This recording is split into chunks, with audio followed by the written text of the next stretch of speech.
I'm going to tell you about the most devastating betrayal I've ever experienced and how a tiny digital recorder hidden in a hospital room exposed a truth so cruel it still takes my breath away. My name is Samantha, and this is the story of how my mother-in-law tried to steal not just my inheritance, but the very memory of my marriage. It started with what should have been the happiest news of my life. After 6 years of marriage to my wonderful husband James, I was finally pregnant. We'd struggled with infertility for so long that we'd almost given up hope. When I saw those 2 pink lines on the pregnancy test, I cried tears of pure joy. James was over the moon.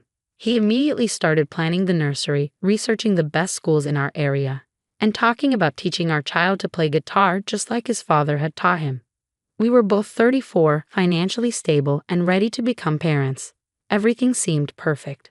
Then came the phone call that shattered our world. "Samantha, I need you to sit down," Dr. Reynolds said, his usually cheerful voice heavy with concern. James's blood work from his routine physical showed some abnormalities. We need him to come in for more tests immediately. 3 weeks later, we sat in an oncologist's office listening to words that felt like they were coming from someone else's nightmare. Stage 4 pancreatic cancer. 6 months to live, maybe less. The cancer had already spread to his liver and lungs. There were treatment options that might extend his life by a few months, but they would be brutal and ultimately futile. I was 12 weeks pregnant when my husband received his death sentence. James took the news with a grace that broke my heart. "We're going to fight this," he said, holding my hand tightly. "I want to meet our baby. I want to be a father, even if it's just for a little while." We decided to try the aggressive treatment protocol, knowing it would be hell but hoping for a miracle. James underwent chemotherapy that left him weak and nauseated, radiation that burned his skin, and experimental treatments that offered more hope than real results. Through it all, I tried to be strong for both of us. I worked from home so I could drive him to appointments, held his head when the chemo made him sick, and rubbed his feet when the medications made them ache. We spent hours talking about our unborn child, choosing names, and making plans for a future we both knew was slipping away. But there was another presence in our lives during this nightmare. James's mother, Patricia. Patricia had never liked me from the moment James introduced us 7 years earlier. I wasn't the type of woman she'd envisioned for her only son. I was a graphic designer from a middle-class family, while she'd hoped he'd marry someone from their social circle, someone with old money and the right connections. She tolerated our relationship and eventually our marriage, but she never missed an opportunity to make subtle digs about my background or capabilities. When James got sick, Patricia immediately inserted herself into every aspect of his care. She had opinions about his doctors, his treatments, and especially about how I was handling the situation. "Samantha looks exhausted," she'd say to James when she thought I couldn't hear. "This stress can't be good for the baby. Maybe she should consider staying with her parents for a while, just until you're feeling better." "Mom, I need Samantha here with me," James would reply, but I could see the doubt creeping into his eyes. The medications and pain were making him more susceptible to suggestion, more dependent on others for basic decisions. As his condition worsened, Patricia became even more aggressive in her campaign to separate us. She started visiting the hospital during my work hours, when I'd step out briefly to handle urgent projects that were keeping our insurance active and paying for James' experimental treatments. "You work too much," she told me one afternoon. "James needs his wife's full attention right now, not someone who's more concerned about her career." What she didn't know was that I was desperately trying to keep our finances stable. James' illness had already cost us his salary, and the medical bills were mounting despite our insurance. My freelance work was the only thing keeping us afloat, but I couldn't explain this to Patricia without admitting how dire our financial situation had become. The pregnancy was becoming more difficult too. The stress of James's illness, combined with the exhaustion of caring for him, was taking a toll on my body. I was experiencing complications that required bed rest, but I couldn't bear to leave James alone in the hospital. That's when Patricia made her move. "Samantha, dear," she said one day, her voice dripping with false concern. "I've been thinking. Why don't you let me take over James's care for a few weeks? You need to focus on the baby, and I can be here with him full-time. I've already spoken to my employer about taking extended leave."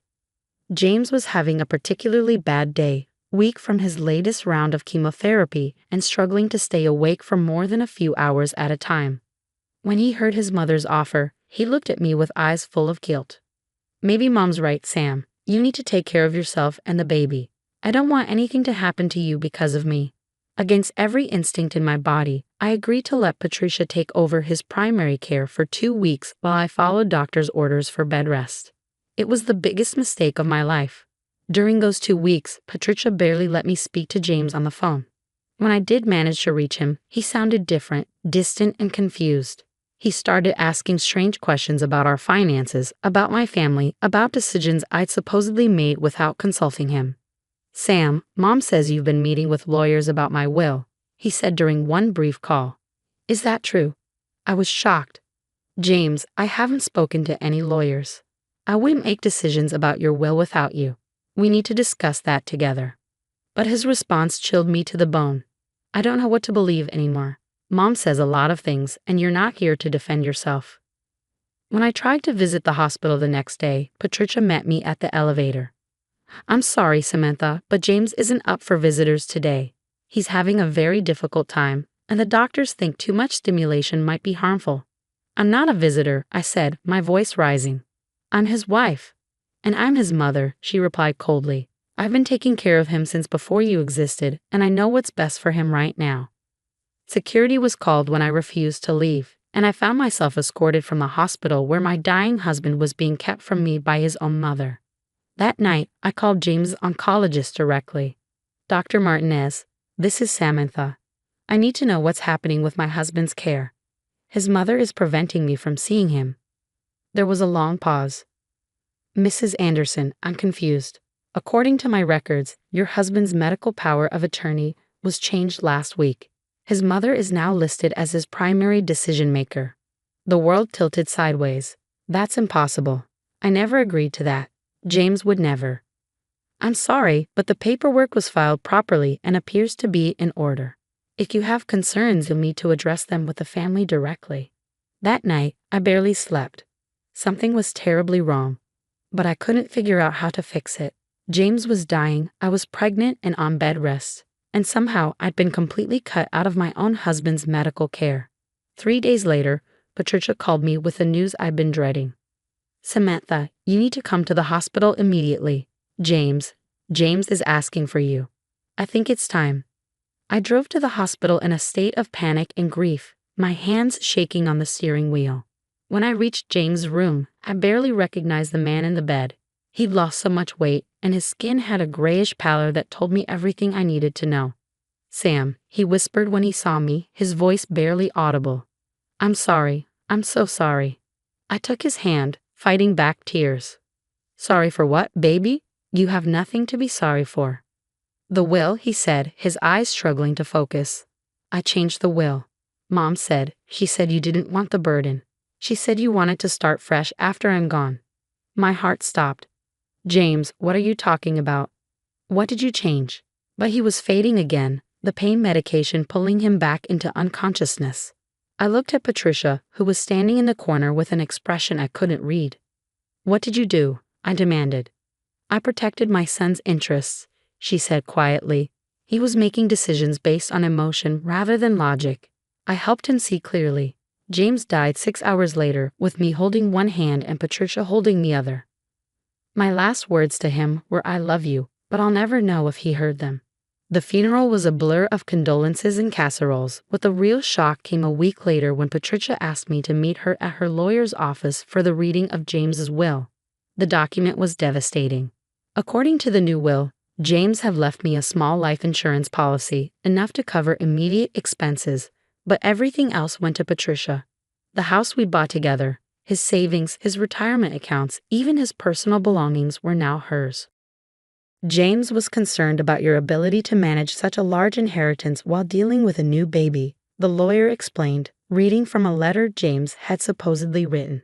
He felt his mother would be better equipped to make long-term financial decisions and could provide better stability for his child. I sat there in stunned silence as Patricia dabbed at her eyes with a tissue, playing the role of grieving mother who was reluctantly accepting this burden for the good of her grandchild. But something in the lawyer's tone made me look up. He seemed uncomfortable, avoiding eye contact as he read through the documents. After the meeting, I approached him privately. "Mr. Williams, was there something unusual about this will revision?" He hesitated, then said carefully, "Mrs. Anderson, I've been practicing law for 30 years, and I've learned to trust my instincts. If you have any concerns about these documents, you might want to seek a second opinion." That was all the encouragement I needed. I hired my own attorney, Sarah Chen, who immediately began investigating the circumstances of the will change. What she found was deeply troubling. Samantha, the will was revised during a period when James was on heavy pain medication that can cause confusion and disorientation. More importantly, the witnesses to the signing were both employees of your mother-in-law's law firm. That's not illegal, but it's highly irregular for a personal will. Sarah also discovered that Patricia had filed papers claiming James was mentally incompetent due to his medication regimen, then immediately filed other papers granting her power of attorney based on this incompetence. It was a legal maneuver that gave her complete control over his decisions during his final weeks. But the breakthrough came when we returned to the hospital to collect James' personal belongings. Among his things was a small digital recorder that I'd given him months earlier so he could record voice memos when he had ideas for songs. James was a musician, and even during his illness, he'd sometimes get inspired to write lyrics or melodies. I almost threw the recorder away, assuming it was empty, but something made me plug it in and listen. What I heard made my blood turn to ice. The recorder had been voice-activated, so it had captured conversations in James's hospital room during his final weeks. Hours of audio that documented exactly what Patricia had done to manipulate my dying husband. "James, sweetheart, you need to think about what's best for everyone," Patricia's voice said in one recording. "Samantha is young. She'll remarry. She doesn't need the burden of managing your estate while raising a baby alone. But Mom, Sam, and I planned this together. The house is in both our names. She loves that house. She loves the idea of the house, but houses are expensive. Insurance, taxes, maintenance, it's too much for someone in her situation. I can sell it and invest the money for the baby's future." In another recording, Patricia was even more manipulative. "I spoke to Samantha yesterday, and she mentioned that she might want to move closer to her parents after you're gone. She said the house holds too many painful memories." She said that. James sounded confused and hurt. "She's trying to be strong for you, but I can see how much she's struggling. The best gift you can give her is the freedom to start over without the burden of your estate." But the most damning recording was from 2 days before James died. "James, the lawyer, is here with the new will. You just need to sign it, and then everything will be taken care of." "I'm so tired, Mom. Can we do this tomorrow?" "Sweetheart, tomorrow might be too late. You're getting weaker, and if something happens, Samantha and the baby won't be protected. This will ensure they'll be taken care of properly." I could hear James's labored breathing, the sound of papers rustling, and then his weak voice. "Where do I sign?" "Right here, sweetheart. You're doing the right thing." The recordings also captured Patricia coaching James on what to say if I visited or called, feeding him lies about conversations I'd never had and decisions I'd never made. When Sarah heard the recordings, she was furious. This is elder abuse, even though James wasn't elderly. She exploited his weakened mental state to manipulate him into changing his will. We have grounds to contest this completely. But I wanted more than just a legal victory. I wanted Patricia to face the truth of what she'd done. I called her and asked to meet privately at James's grave. She agreed, probably thinking I wanted to discuss visitation rights for the baby or some other practical matter. We sat on a bench near James's headstone, and I pulled out the digital recorder. "Patricia, I found something of James that I think you should hear." I pressed play on one of the most damning conversations, where she was telling him that I'd already started dating someone new and was planning to move away after he died. Her face went white as she heard her own voice manipulating her dying son. "Where did you get that?" she whispered. It was in James's personal belongings. The voice-activated recorder captured everything that happened in his room during his final weeks. I stopped the playback and looked at her directly. "Every lie you told him, every manipulation, every moment you exploited his love for me and his baby to turn him against us." Patricia started to cry, not the dignified tears she'd shown at the lawyer's office, but ugly, desperate sobs. "You don't understand," she gasped. "I was protecting him. "You're young, you'll find someone else." But I only had one son, and I needed something to remember him by. "So you decided to steal his wife's inheritance?" He convinced a dying man that the woman he loved was already betraying him. "I never meant for it to go that far. I couldn't bear the thought of you having everything when I was losing everything." I stood up, looking down at this broken woman who had caused so much pain. "Patricia, you didn't lose James. You threw him away. You spent his final weeks filling his head with lies instead of helping him find peace. You stole his last chance to trust in the love we shared." The legal battle that followed was swift. With the recordings as evidence, Patricia's manipulation was undeniable. The fraudulent will was overturned, and James's original will, which left everything to me, was reinstated. But more importantly, I was able to prove that James's final weeks had been poisoned by his mother's lies. The recordings showed that until Patricia's manipulation campaign, James had been completely devoted to me and excited about our baby. Patricia was forced to pay legal fees and was barred from any contact with me or my child. She also faced potential criminal charges for elder abuse, though she ultimately plea bargained to avoid jail time. My daughter Lily was born 3 months after James died. She has his dark hair and musical ability, but thankfully she'll never know the grandmother who tried to steal her inheritance and destroy her parents' love story. I kept the house James and I bought together, and I've turned his music room into Lily's playroom.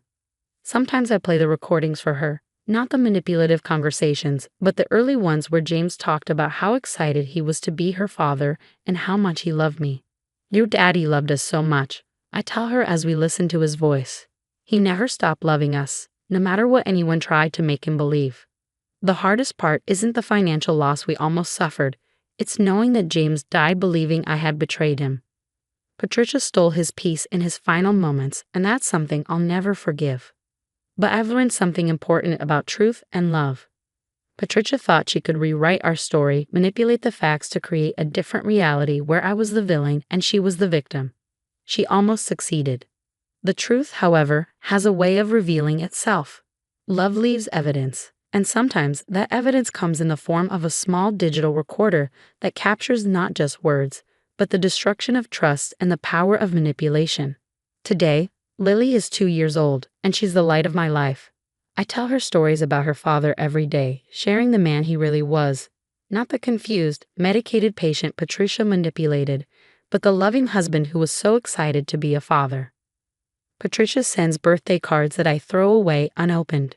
She's lost the right to be part of our story, just as she tried to write me out of James. But love endures, even beyond death, even beyond manipulation. And someday, when Lily is old enough to understand, I'll play her the recordings of her father talking about how much he loved her before she was even born. That's the inheritance Patricia could never steal, the love that survives every lie, every manipulation, every attempt to rewrite the truth. James loved us. The recordings prove it, and that's all that really matters.